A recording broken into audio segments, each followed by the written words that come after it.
சட்டவிரோதமா செயல்பட்ட 67 கல்குவாரிகளை அதிரடியா மூடி இருக்காரு அமைச்சர் டி.கே. பிரபு அவர்கள்.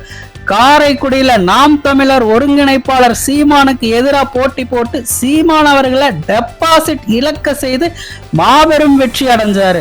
முதல்வர் விஜய் அவர்களின் ஃபேவரட் லிஸ்ட்ல இடம் பிடிச்சாரு. கனிம வளத்துறை அமைச்சரா சட்டசபையில பொறுப்பேற்றதுல இருந்து அதிரடியா தலைவன் எப்படியோ தொண்டனும் அப்படின்னு உண்மையான வாதி ரைடு இதுதாண்டான்னு அதிரடியா வேட்டைய தொடங்கி இருக்காரு.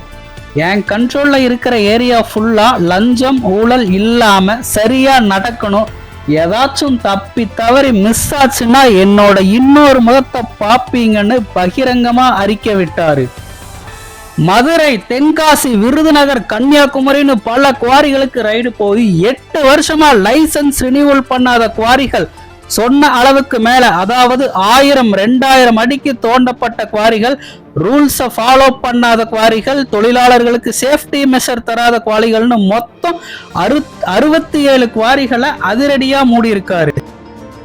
இரவு பகல் பார்க்காம மக்கள் பணியில ஈடுபட்டு கடந்த ஆட்சி காலத்துல கமிஷன் மட்டுமே பிரதானமா எண்ணி உழைச்சிருக்காங்க. முறைகேடான டெண்டர்கள் விடப்பட்டு மாமன் மச்சான் நெருங்கிய சொந்தம்னு வழங்கப்பட்ட குவாரிகளுக்கான டெண்டரை தீவிரமா விசாரிச்சு ஊழலை வெளியே கொண்டு வந்திருக்காரு. கல்குவாரிகள்ல இயற்கைக்கு புறம்பா கனிம வளங்களை கொள்ளையடிச்ச கும்பல் தட்டி கேட்டாவே லாரிய விட்டு ஏத்தி கொள்ளாங்க. தமிழ்நாடு பல அட்டூழியங்களை பார்த்தாச்சு. இனி ஒரு அவலம் கொள்ளை நடக்க கூடாது, தப்பு பண்ணணும்னு நினைச்சாவே தண்டனைன்னு எல்லாத்துக்கும் பயத்தை வர வச்சிருக்காரு. அதே போல கனிம வளங்களை எடுத்துட்டு போற லாரிகள் 200க்கும் மேற்பட்ட பர்மிட் இல்லாத வாகனங்களை சீஸ் பண்ணி இருக்காரு. திமுக அமைச்சர்கிட்ட இப்படி கேரளாக்கு லாரியா கற்களை கொண்டு போறீங்களேன்னு கேட்டதுக்கு கேரளா இந்தியால தானே இருக்குன்னு நக்கலா பதில் வேற சொல்லி இருக்காரு. அதே போல முறைகேடா லாரிகள்ல கனிம வளங்களை எடுத்துட்டு செல்ல அனுமதிச்ச 3 போலீஸ்காரங்களையும் பணியிடை நீக்கம் செஞ்சிருக்காரு. பணம் வாங்கிட்டு அனுமதி சீட்டை சரியா கவனிக்காம 3 பேரும் அளவுக்கு அதிகமா லோடு கொண்டு போனனால வாகனங்களை சீஸ் பண்ணது மட்டும் இல்லாம அனுமதிச்ச காவல்காரங்களையும் அதிரடியா சஸ்பெண்ட் பண்ணி இருக்காரு.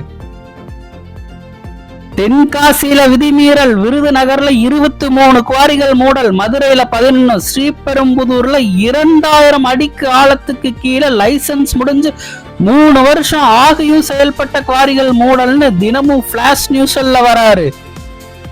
பொறுப்பேற்ற 15 நாள்லயே இப்படி ஒரு மாற்றத்தை தமிழ்நாடு பார்த்ததே இல்லை. என்னதான் எதிர்கட்சிகள் பல விமர்சனம் வச்சாலும் தாவேக அரசு தன்னோட வேலையை சரியா செஞ்சுட்டு வராங்க. பொதுமக்கள் நம்மளும் அரசுக்கு ஒத்துழைப்பு தரணும். எங்க தப்பு நடந்தாலும் தட்டி கேளுங்க, உடனடியா அரசுக்கு தெரியப்படுத்துங்க. இந்த மாதிரியான முறைகேடுகள் சட்ட விரோத செய்திகளை தெரிஞ்சுக்க காமன் டெஸ்க் சேனலை ஃபாலோ பண்ணுங்க. உங்க ஏரியால நடக்கிற அவலங்களையும் எங்க கிட்ட ஷேர் பண்ணுங்க, சேனல்ல போடலாம். நன்றி மக்களே.